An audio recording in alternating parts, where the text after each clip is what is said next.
Good evening and welcome back to the Rory Talks Football channel, your daily Arsenal news, updates, debates and my opinions. If you're new to the channel, please do subscribe. We are edging closer to 10,000 subscribers. If you could drop a like on the video as well, it does massively help me.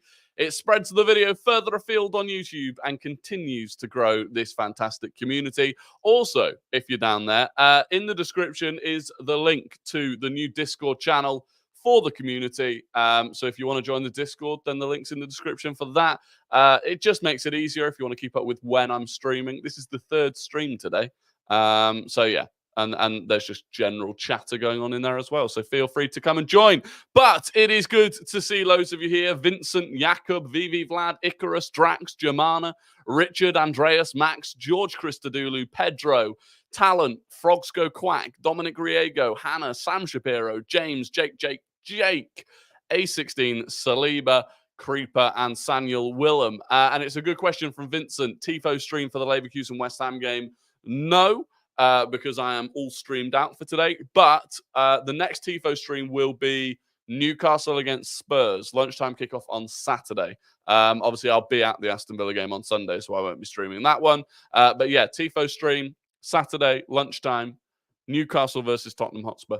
We will be there. Lots to get into today, actually. Lots to get into. Quite a lot of news to talk about. Some interesting stuff.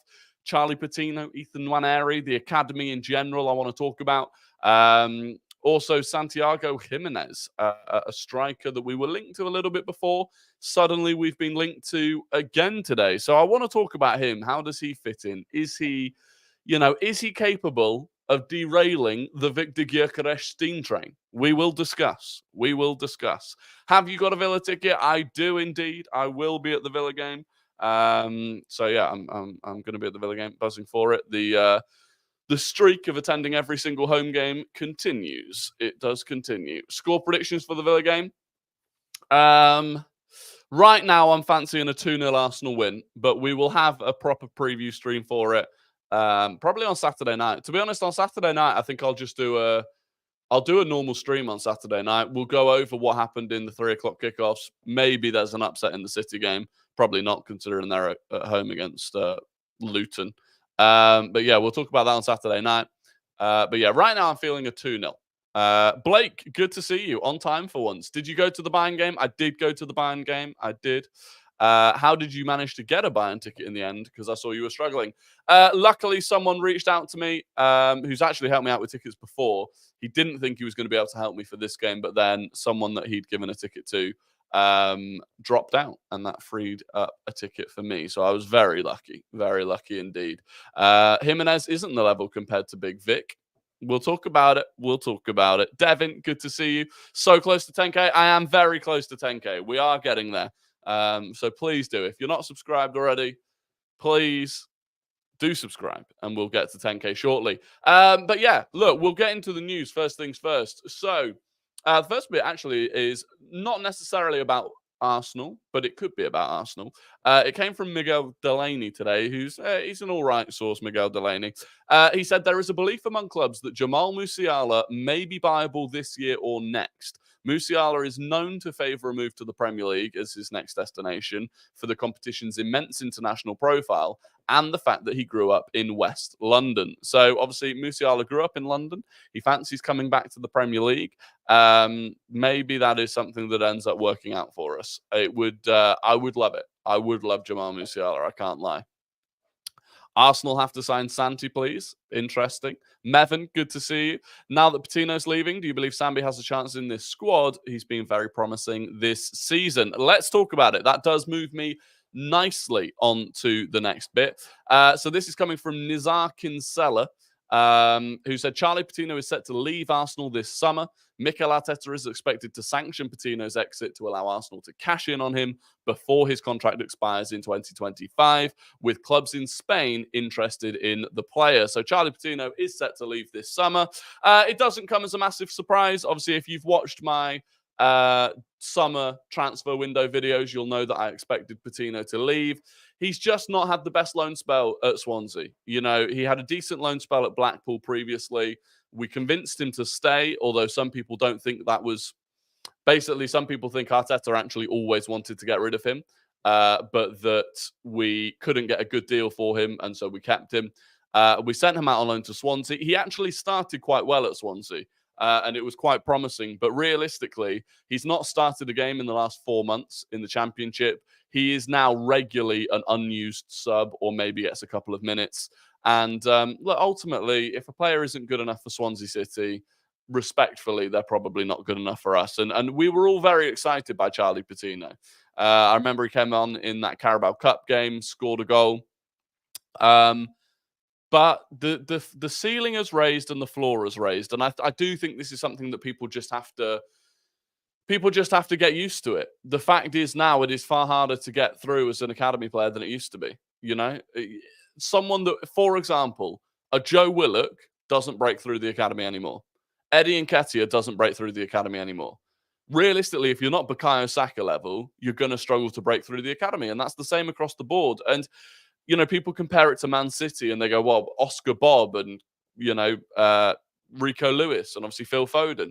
It's like City for years have been buying the best young academy products and only the best of the best make it through. And even then you end up with Oscar Bob, who turns 21 this year, only just beginning to get game time. Cole Palmer turns 22 this year. Last season, he got a few games, had to move to Chelsea where he's one of the best players. And that's the sort of level you're talking about. So, you know, the times have changed, unfortunately. And it means that we don't have as many Hale-end products to celebrate coming through the team. But that's just the reality now. That is the reality now. And, you know, Saka was the last one, really.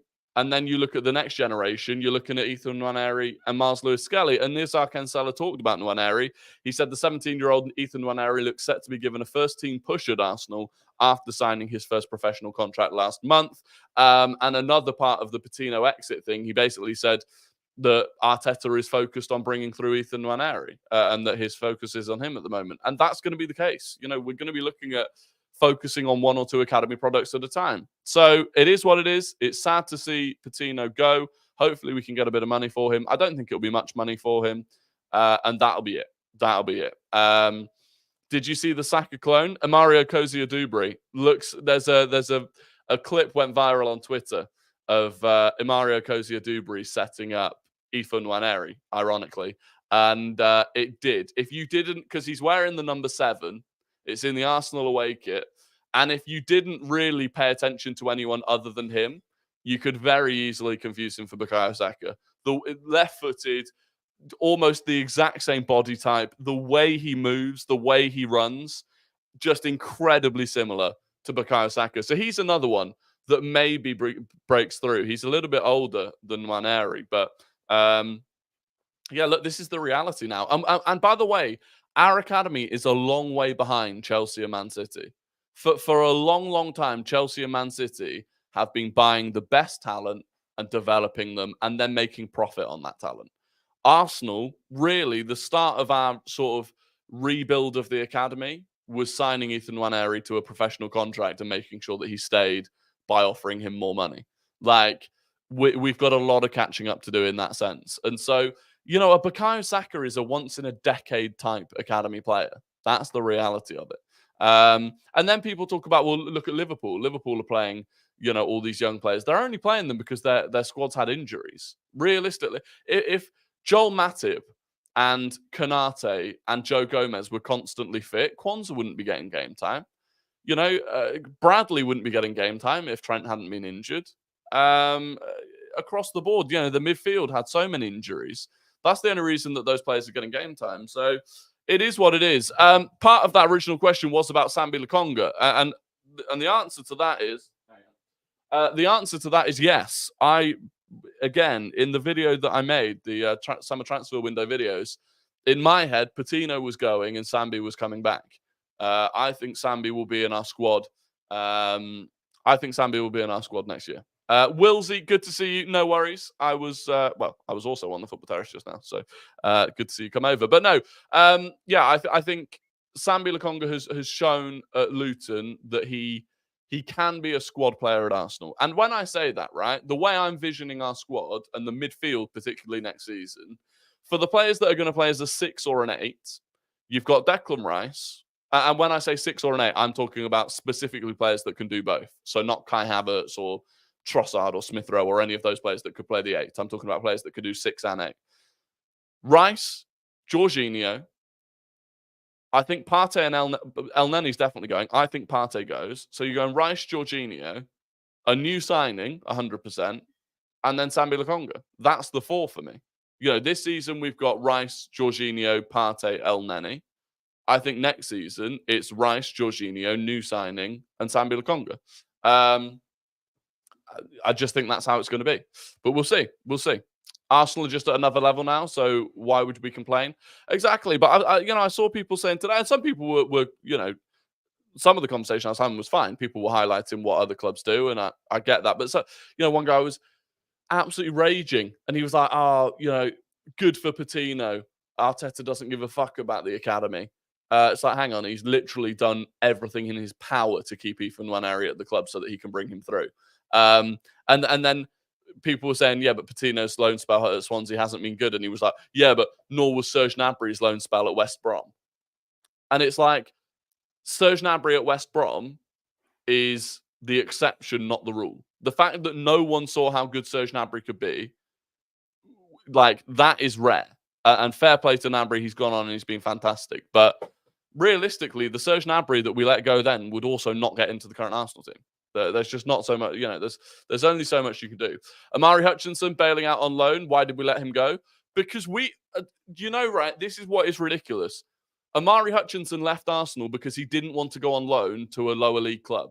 The whole reason Hutchinson wanted to leave was that he didn't see a pathway to the first team because we wanted to loan him out to a lower league club. And then he went to Chelsea, couldn't get first team minutes, and they loaned him out to a championship club.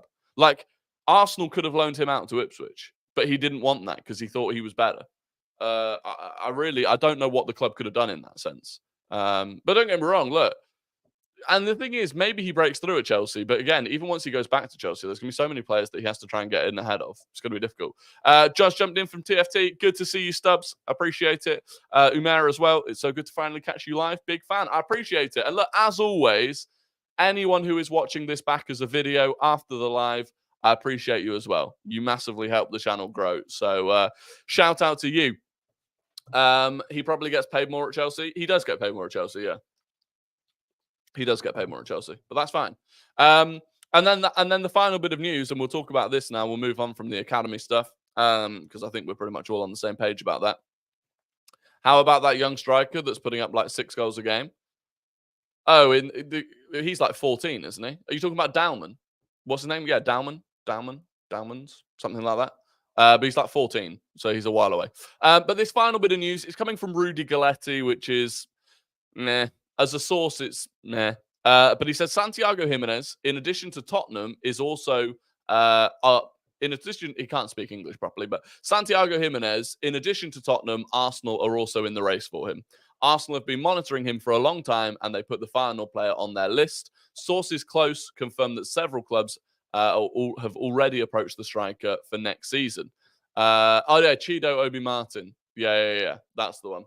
Beereth, maybe he comes back. I'd loan him again. I'd loan Beereth to a lower league Premier League side or a decent Championship side next season. Chido's the guy. Dalman's more of a midfielder, I'm pretty sure. Gyökeres is so much better. Well, we'll talk about it, right? So I'll bring it up. I'll bring up Santiago Gimenez. If you're not familiar with who he is a 22-year-old Mexican striker. He's at Feyenoord, 182 centimeters, whatever that is, about 6 foot, I think. Left-footed. And he had a really, really good start to the season. The start of this season, Feyenoord were flying, Santiago Gimenez was flying, and a lot of attention was garnered around him. Now, immediately when I look at this, you know me, I like these 2 slots to be higher because I think to play for Arsenal, you need to be very comfortable taking lots of touches and you need to be a chance creator. We're not looking for a fox-in-the-box striker who doesn't get involved with the rest of the play. So immediately, of course, shot attempts, goals, this is very good. For me, this isn't brilliant. And also aerial duels 1, when you look at Kai Havertz now, you probably want that to be a bit higher as well. Defensive actions, fine. I still think Gyökeres is higher on that because he gets more involved. But that's the main part of that I'm not a huge fan of. You look at his stats, obviously this is in the Eredivisie. It's not the highest quality league, especially when you look at the fact that Ajax are really struggling at the moment. 21 goals, 5 assists in 28 starts so far this season. And on the surface, that looks good. 26 goal contributions in 28 games. It's not at the level of Victor Gyökeres, but it is still decent. But what I want you to actually look at is the way that his season has tailed off. You can see here the last 10 games, he has scored 3 goals and got 1 assist. You look at the games before that, the previous 10 games before that, 1 goal, 1 assist. In his last 20 games, dating back to the 17th of December, 20 games, 4 goals, 2 assists. He has really struggled recently. You are no longer talking about an attacker that is in form. Before that, he was up there. But even then, he goes on these runs of games where he doesn't score many goals. And when he's not scoring goals, and you can say this is similar to Erling Haaland, when he's not scoring many goals, he's also not really getting involved in anything else. And that's the key. Fine. I don't mind if we have a striker who's not an absolute banksman. But look at that period again. 1, 2, 3, 4, 5 games in a row. Ratings weren't decent. Okay, didn't play against Panama.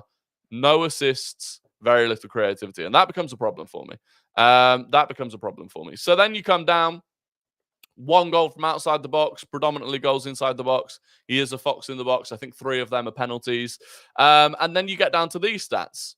And you know, if you've watched regularly, the stats that I'm looking for when it comes to our striker. Now, of course, all of these stats very high, as you'd expect. He's a very good goal scorer in that league. Then you get down to this, and it shits the bed, and I'm out. This is where I'm out. You know me. Just all of it, realistically. His pass accuracy is really poor compared to Gyökeres. Assists, pretty low. Successful passes, low. Long ball accuracy is not massively problematic. Successful crosses, cross accuracy, chances created. It's not up there. And when you go and look at Gyökeres, these numbers are really strong greens. In possession, it's not too bad. Touch is really low. I think that's a problem. Dribble success is poor. Touches inside the opposition box, decent. He's a fox in the box striker, as you'd expect. And then defending, he does a decent amount of defensive work. Whatever, it's not too important. Although Jules 1, stuff like that isn't brilliant. So look, overall, I just don't think it's the Gyökeres level. This is the big area for me. I don't think he's up there. He's had a barren run of form recently. Look, he's only 22, so he is 3 years younger. He is 3 years younger than Victor Gyökeres. He's about 6 foot. He's 182 centimeters, whatever that is in feet and inches. In fact, he's actually, I say, to be fair, he is 22, but he turns 23 in a week today. So he turns 23 a week today. And there are other teams that are interested in him. Tottenham Hotspur are interested in him. And yeah, for me, it's an interesting one, but thanks, but no thanks. It's 6 foot, basically. Thanks, but no thanks for me. And on that note, the Victor Gyökeres train is still at full steam ahead. We are full steam ahead on the Victor Gyökeres train. How would you rate a window where we sign Raya, Diamande, and Gyökeres and no one else? Raya as in David Raya. So basically just Diamande and Gyökeres.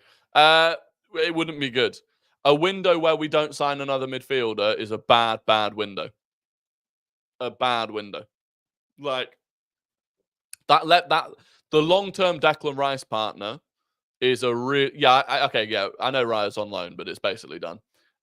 Choo-choo, baby, absolutely. Choo-choo. We are flying. But yeah, no, the window, if we don't go and get a midfielder, it's a bad window. I don't really care what else we do because that position is so important and it's been a position that we haven't really nailed down this season. I also think more and more a Bukayo Saka backup is massively needed as well. So yeah, not getting either of those, I think would be problematic. Could have shortened this conversation to no pass equals no thanks. It's not just about it is partly the number of passes, right? It's also the number of touches. Whoever it's going to be has to be... And this, by the way, pretty much applies to every single position on the pitch. Even when we're looking at centre-backs, has to be someone that is really comfortable on the ball, retains the ball well, and then their pass accuracy has to be good. It's something that we rely on a lot. Kubo is my preferred right wing. Nico Williams, Xavi Simons. Yeah, Xavi Simons would be an interesting one. Hyper, good to see you. It was good to see you in the Football Terrace as well. Do you think we have a chance to sign Elise, considering Man United competition? No, I don't think we'll sign Elise. I think he'll go to Man United. I've got a feeling he goes to Man United. Simons, Gyökeres, and Diomande, thank you. That wouldn't be bad. That wouldn't be bad. I mean, Simons is an interesting one. Do you know what? I still think that misses out. I still think that misses out on the Rice partner. Simons could play an 8, but it would be an attacking 8. I'm talking about a Douglas Luiz, a Frankie de Jong, a Joshua Kimmich, a player that can play as a 6 or an 8, and they can play a double pivot with Rice. They can let Rice go. They can be the one that goes. That's what I'm looking for. So yeah, I don't. Xavi Simons isn't that. I'm such a Nico Williams stan. Yeah, I'm still not sold on him. I'll be honest. I'm still not. There are parts of his game I really like. Still not fully sold on him. Do you have a full short list of every player you think we could sign? Look, if you go and watch the, I made 2 videos called My Dream Summer Transfer Window or My Perfect Summer Transfer Window. Pretty much I go through the positions I think we need and the players I think we need in those positions in those videos. And I highlight kind of several players that are options and then the one that I really want. So it's all in that video or those 2 videos. I'll probably make updates to those videos as well. I think at some point, probably at the start of the summer, I'll probably make an update on that video because I'm sure it will change. Elise doesn't want to be a backup to Saka. He would probably prioritize playing week in, week out. Well, that's always going to be the difficulty. Bringing in a backup to Bukayo Saka is bringing in someone that has to be good enough that they can be a backup to Bukayo Saka, but also is willing to be a backup. And getting that balance, incredibly difficult to do. Incredibly difficult to do. Upload the shortlist to Discord. Yeah, I could do. 169 viewers, but only 6 likes. Get like in the video. Yeah, 6 likes is disgraceful. I don't like to say it. I don't like to call you out. 6 likes is disgraceful. So if you could please just take a moment to like the video, because otherwise, what are we doing here? What are we doing here? No.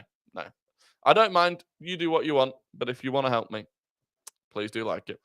Palmer, Luiz, and Gyökeres. We're not taking Palmer. We're not taking Cole Palmer. Madueke, I'll listen to it. Madueke, I'm saying 54. Oh, I think he meant 60. Oh, he meant 60. It's not on 6. Sorry. I apologize. I can't see what it's on. I can only see how many people are watching. So I apologize for that.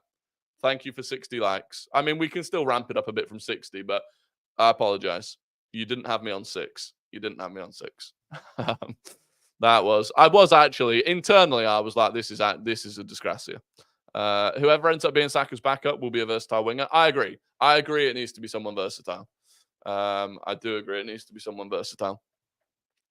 Pass on Madueke. He lacks the footballing intelligence to be elite. Does he lack the footballing intelligence, or is being an intelligent footballer at Chelsea like being dropped into set 8 at school?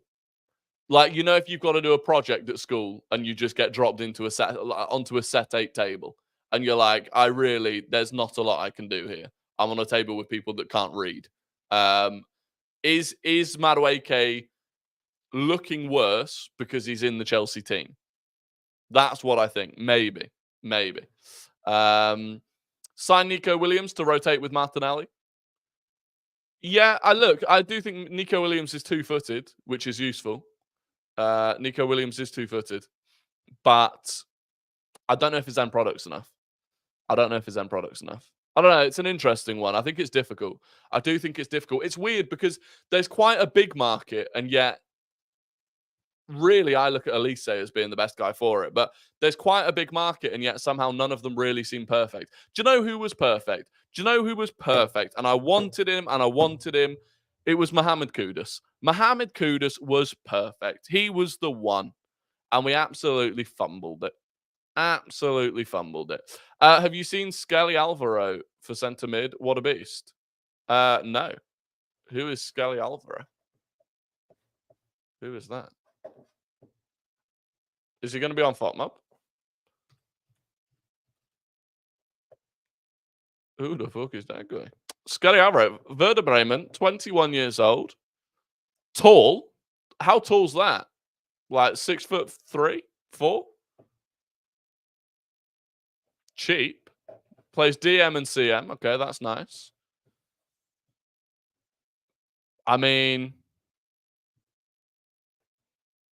but he started one game.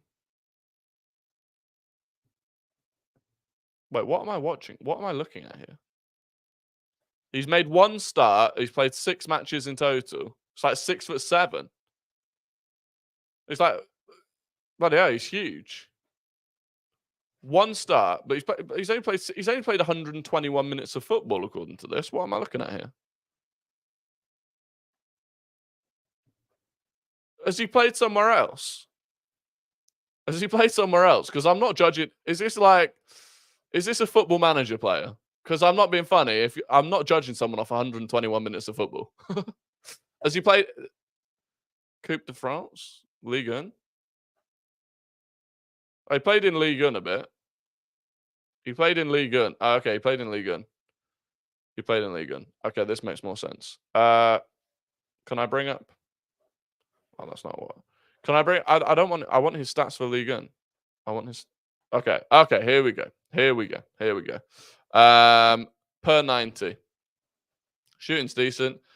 Meh. Interesting. I mean, to be honest, this is the sort of one where off the stats he looks terrible. Off the stats he does not look good. But I mean that's not nice. That's not nice. Oh, look, off the stats he doesn't look brilliant, I'll be honest, but maybe it's one you have to look at in person. I mean, if he's 6'7", 6'8", maybe he's a player. Maybe he is a player. I don't know. Where's he from? He's out injured at the moment anyway. He's from France. More of an eye test kind of guy? Yeah, I feel like that's got to be an eye test one because I'm not seeing it in the stats. Maybe Kudus could still have a bid put in for him as West Ham have been, as he's now been let down as West Ham are poles apart from Arsenal. Look, maybe we do end up. But the thing is, if we go and get Kudus now, you're going to be paying like 60, 70 million for him at least, which is the shame. I don't think he's got a release clause. He's a cheap Onana. Yeah, the thing is though, I'd rather just go and get Onana at that point. Like, I don't think it's a position, that midfield position. You know, we're talking.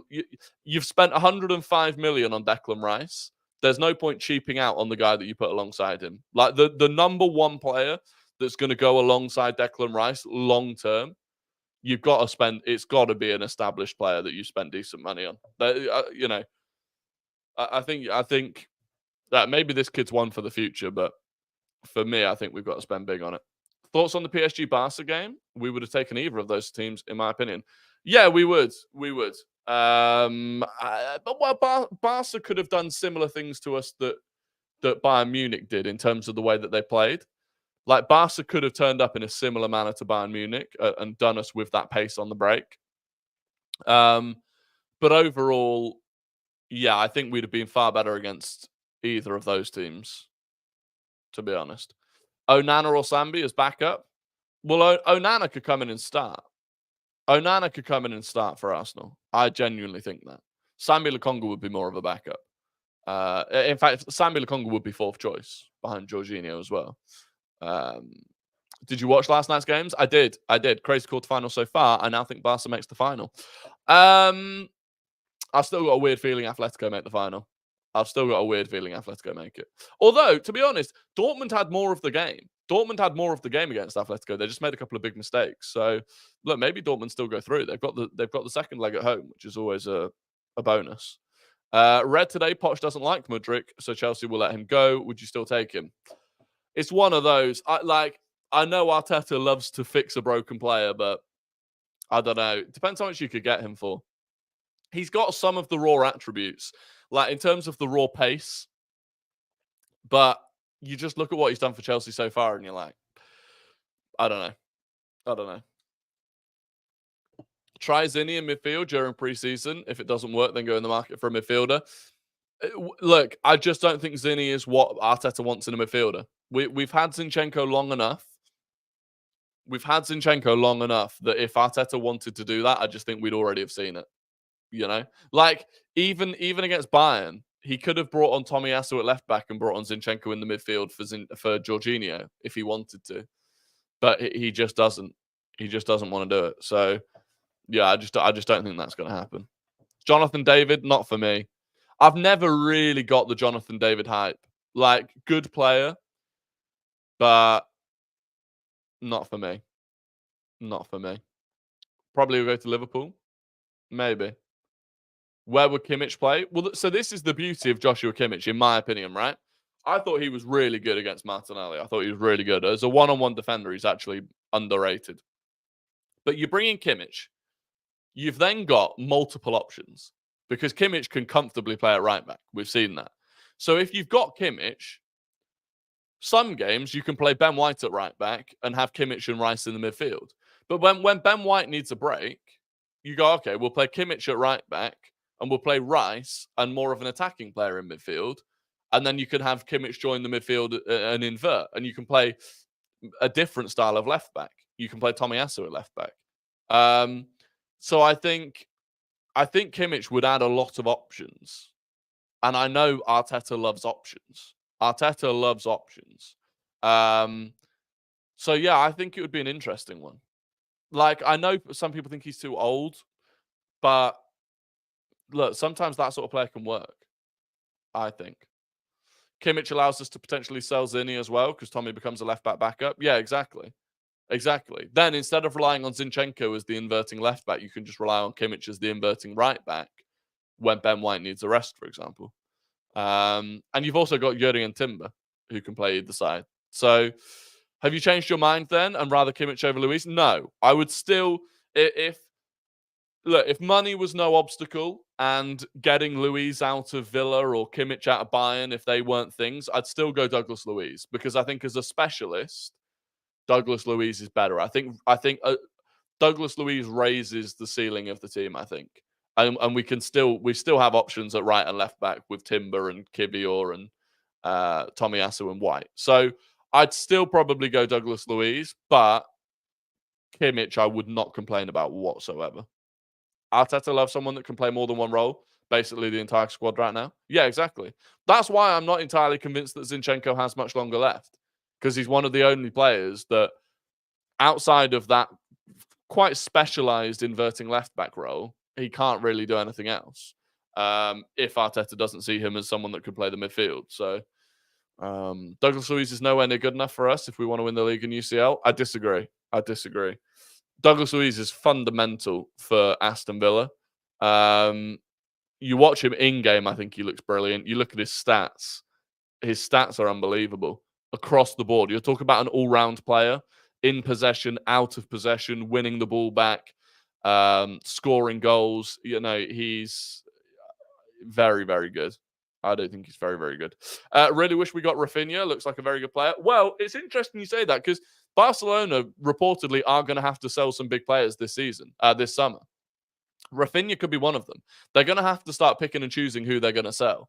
And Raphinha apparently could be one of those players. So, yeah, it's actually not beyond the realms of possibility that we get that. We got €1 from Tom. Tom, thank you very much for the €1. That is much appreciated. That's just a sticker, I believe. But thank you very, very much for that. I do appreciate that. I saw something on Twitter about signing Leao and rotating him with Martinelli in matches between 9 and left wing. What do you think? What, so a front three of Leao, Martinelli, and Saka? I mean, I could see it. I don't know if we'll spend that much money on a player like Leao, though. I also worry... I mean, it could work. I'd like to see Leao in a different setup to AC Milan, to be honest. Are you watching any of the games tonight? Yeah, I'll probably watch. To be honest, I'll probably have both of the Liverpool and I'm really interested in the Leverkusen West Ham game. So I'll probably have both of them. In my opinion, I would be happy with Frankie Luiz or Kimmich. Yeah, same. Thoughts on Wahi at Lens? Not for me. Wahi's not good enough in my opinion. Not for me. Anyway, it is time for Guess the Gooner, the game where I give you 5 clues about an ex or current Arsenal player, and you have to guess who that player is in the chat. First person to get it right wins the immense pride and respect of the Rory Talks Football community. So get your fingers on your keyboards, and Saka, Leao, and a striker, Martinelli can sit on the bench, according to Mr. Adam. I don't think we bench Martinelli. Long term, I don't think we bench Martinelli. I think we sort out the left-hand side and Martinelli thrives. That's what I think. Anyway, clue number 1. This player joined Arsenal from RCD Mallorca.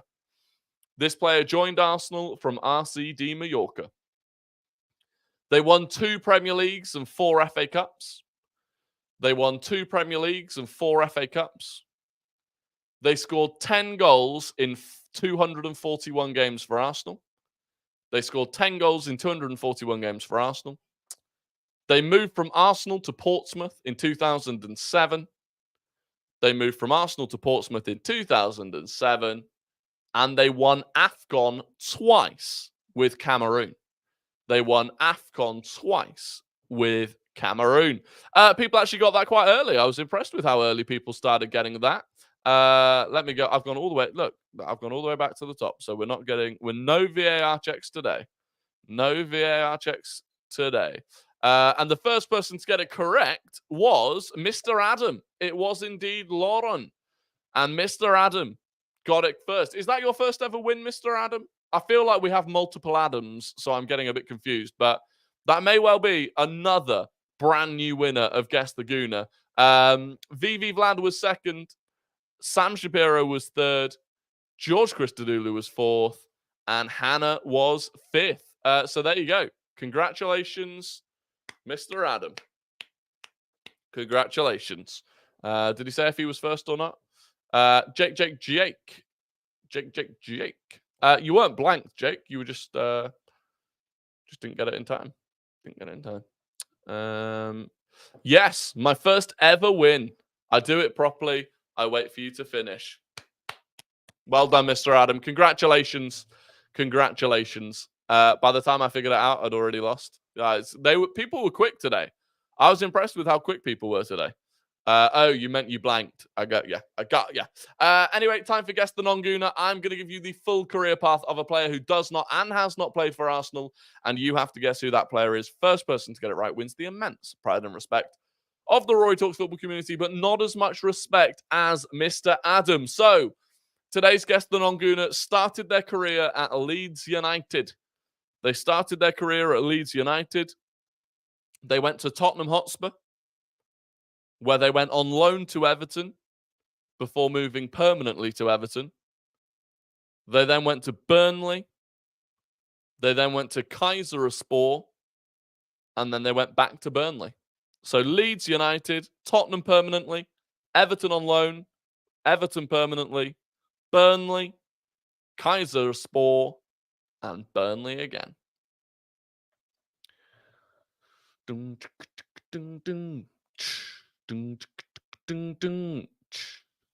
So far, no one has. No, people have got it. I stand corrected. It was not Milner. It wasn't Bamford. It wasn't Raphinha. It wasn't Dan James.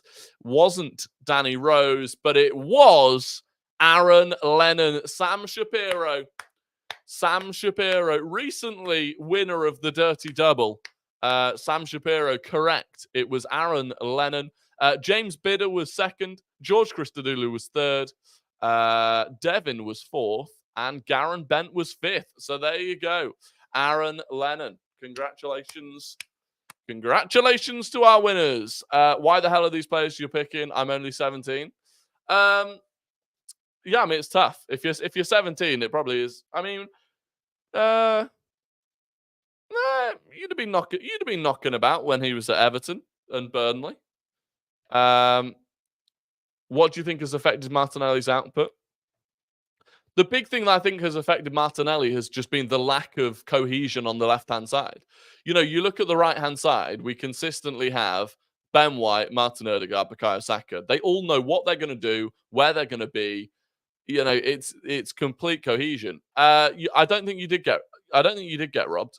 I don't think you did get robbed. No, you were. So Garen Bent was 5th, Jermaine was 6th, Cherms was 7th, Anna Simos was 8th, and you were 9th. You were 9th on that, unfortunately. So there you go. But no, I think the left-hand side, we started the season with Timber, then it was Zinchenko, it's been Tomiyasu, it's been Jakub Kivior. So, we've rotated between 4 different left-backs.